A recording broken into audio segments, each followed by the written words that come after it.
Feels like home. by Angel C. Aquino.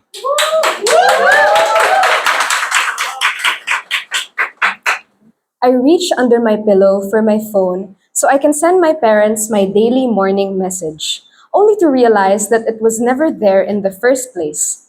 I remember what happened in Quiapo, and the wave of homesickness washes over me.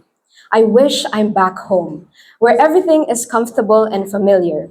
Instead, I'm in this big city, in a strange house with people I barely know. I miss mommy and daddy. And Panda too. Too bad I can't go home this weekend since we need to work on our English paper. And I have that math test to study for. I take my torn handbag and look through the contents again. Still no wallet, keys, or phone here. Just my tissue and. Wait a minute. What's this?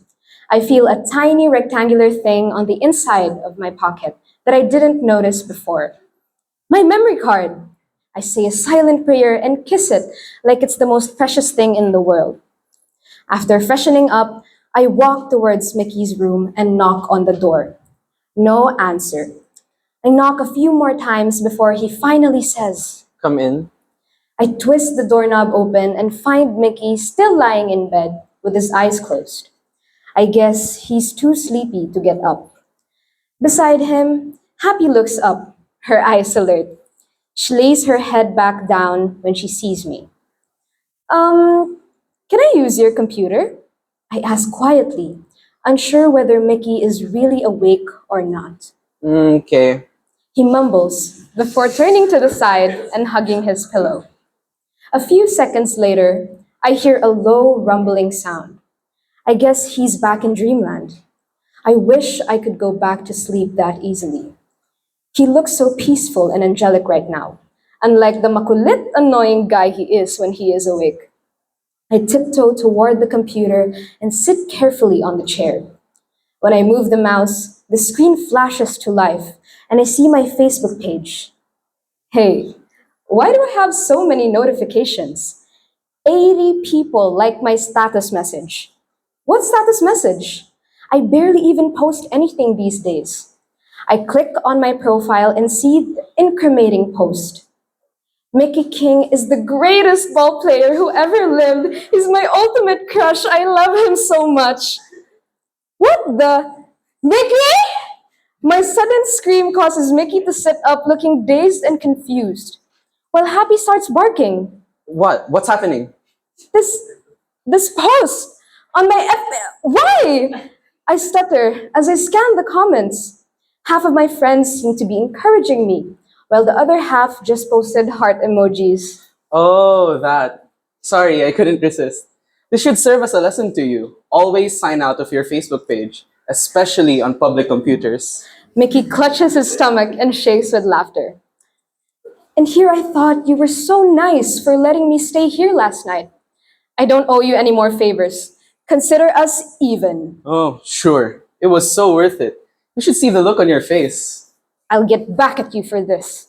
I try to give him a stern look, but my mouth twitches. I guess it is kind of funny, like a prank on one of my cousins would pull on me. I turn around before he sees that amused look on my face. Now, how do I delete this thing? Well, if you delete it, people will think you really wrote it and posted it accidentally. He has a point.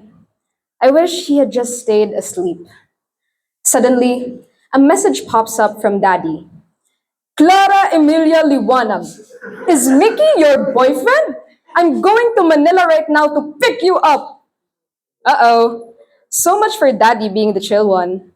I quickly type a message. Daddy, Mickey King is not my boyfriend. He hacked into my Facebook account and wrote that post. He is just a friend. Then, I go into the comment section of Mickey's status message and post a similar explanation, my fingers clacking on the keyboard. It's obviously a practical joke. Hopefully, my friends will be smart enough to realize it. As I'm typing my reply, Mickey says, I'm sorry, Calleigh. It was a joke. If you want, you can post any status message on my page. Mickey is the worst ball player ever. Mickey is Clara's slave. Mickey loves Clara. Seriously, whatever you want to post. I'm not doing that because I'm a mature college freshman, unlike you. I try to look mad, but this puppy dog look coupled with this messy, just woke up hair is just too cute. I shake my head and quickly change the topic. Hey, look what I found. I take the memory card out of my bag and hand it to him. My video should all be there, except for the last interview I did. He gets up from the bed while I stand up from the chair to let him sit. Our fingers brush when I hand him the memory card, sending a tingling sensation up my arm. I remember how his hand felt clasped around mine as we weaved through the clouds of Quiapo, how I felt safe when I was with him. I jerk my hand back like I just touched something hot, but he doesn't seem to notice. Okay, it's copying. Mickey says, I'll just go to the bathroom. Make yourself at home. 15 more minutes to copy the videos. I stand up to look around Mickey's room and spot a picture frame on his bedside table. He looks about 8 years old in this photo. His dad, whom I met at the resort, is on his left side, while a lady with dark hair and smiling eyes stand on his right. I'm still gazing at the photo when Mickey saunters back into the room, wiping his hair vigorously with a towel. When he comes closer, tiny drops of water land on my face and I inhale the scent of a fruity shampoo. This is such a cute photo of you. I pick up the frame and notice other details, like the goofy hat he's wearing and a princess castle in the background. Where was it taken? Disneyland? Yep, the happiest place on earth. He says with a hint of sarcasm in his voice. Well, you do look really happy here. I pause for a moment, seeing the bright smile of his younger self. Is this your mom? Mickey takes the frame from my hands and gazes wistfully at the photo. Yep, I think this was the last photo we ever took as a family. You must miss her a lot. What's she like? Well, she's very adventurous. I remember wanting to ride the Space Mountain multiple times, and mom accompanied me every single time. Mickey's eyes light up at the memory. I look at his face and see traces of that scrawny 8-year-old boy. I imagine him begging his parents to go on the ride one more time. In the scene I'm picturing, his mom says yes, and Mickey drags her up there before she changes her mind.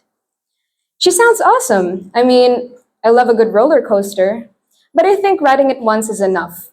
I wouldn't mind riding a Ferris wheel several times though. Mom loved the Ferris wheel too. She wasn't afraid of heights, and the view from up there was amazing. He smiles again, but it's a sad smile, one that doesn't reach his eyes. It must be hard not having your mom here. Is she still in the US? I ask.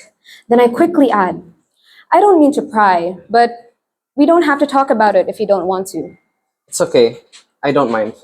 Mickey sets the frame down and grabs a basketball on the floor. He sits on his bed and tosses the ball in the air as he speaks. Mom and dad split up shortly after that trip. Dad had some business in Manila, so he went back here and eventually remarried. Mom and I stayed in the US, but mom also got married after a few years.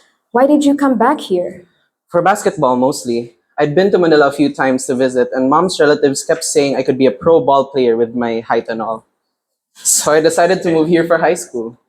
Mickey stops tossing the basketball and wraps his arm around it, like he's giving it a hug.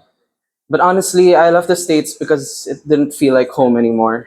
Mom just gave birth to my baby brother before I left. She was busy with her new family, family I didn't belong with. I thought things would get better with dad, but apparently not. Why not? Your stepmom and sister seem really nice. Yeah, I guess, but I don't feel like I belong here either. I'm an outsider in both families. I nod, unsure of how to respond. Seeing him with his head bowed makes me want to reach out and hug him. Instead, I sit next to him on the bed, hoping my presence can offer a little bit of comfort. I'm so used to seeing Mickey's fun, naughty side. In school, he's always surrounded by his teammates and friends, looking like he doesn't have a care in the world. I had no idea he's been through so much. Mickey sighs and puts the ball down. Whatever. You wouldn't understand. You've got a perfect family after all. My family is far from perfect. My voice trails off as I remember my parents and my big, loud, extended family. I've always wanted to escape, but not because I felt like an outsider. If anything, it's probably because they smother me too much, Are you kidding? Your relatives are great, especially your uncles. Mickey says. I know you were trying to help me escape the day I crashed your family reunion, but I was actually enjoying myself. I've never been surrounded by so many strangers who welcomed me like I was a part of their family. Isn't that what it's like to be mobbed by your fans at basketball games?